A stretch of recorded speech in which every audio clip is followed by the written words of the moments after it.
आपने कभी सुना है 14 लोक? ये कोई कहानी नहीं बल्कि एक गहरा आध्यात्मिक रहस्य है। हमारे ब्रह्मांड में कुल 14 लोक माने गए हैं, 7 ऊपर और 7 नीचे। ऊपर के 7 लोक, इन लोकों में आत्मा ऊंचाई की ओर बढ़ती है, ज्ञान, शांति और मोक्ष की दिशा में। भूलोक, ये वो लोक है जहां हम सभी मनुष्य रहते हैं।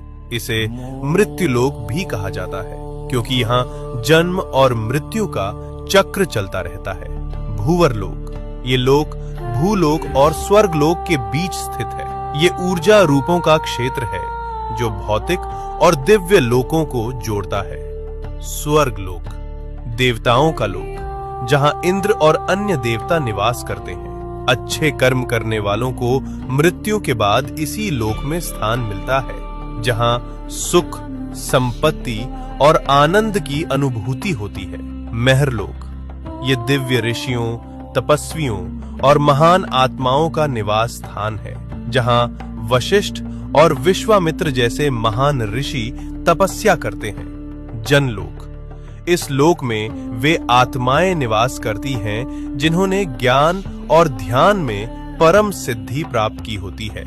यहाँ के वासी ब्रह्मा जी की लीलाओं में लीन रहते हैं। तपलोक, अत्यंत शक्तिशाली तपस्वियों का स्थान, जो शरीर से परे केवल चेतना में स्थित होते हैं। ब्रह्मलोक, यह अंतिम लक्ष्य है, जहाँ केवल सत्य है, मोक्ष है और ईश्वर का साक्षात्कार होता है। इन ऊर्ध्व लोकों में आत्मा का जाना मतलब है धीरे धीरे शुद्ध और जागरूक होना। अब बात करते हैं नीचे के 7 लोकों की।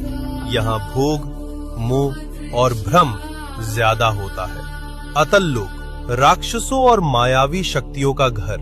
वितल लोक, जहाँ कामनाएं और भोग हावी रहते हैं। सुतल लोक, राजा बलि का लोक। वे दानवीर थे, लेकिन उनमें अहंकार भी था। रसातल लोक, जहाँ भ्रम, लालच और अज्ञान का घना अंधेरा है। तालातल लोक, छल, धोखा और झूठ से भरा हुआ लोक। महातल लोक, जहां अंधकार और अहंकार का बोलबाला है। पाताल लोक, सबसे नीचे का लोक, तामसिक ऊर्जा और इच्छाओं का केंद्र। लेकिन इन सब का मतलब सिर्फ बाहरी दुनिया नहीं है। ये 7 लोक हमारे भीतर की नकारात्मक सोच और कमजोरियों का प्रतीक हैं।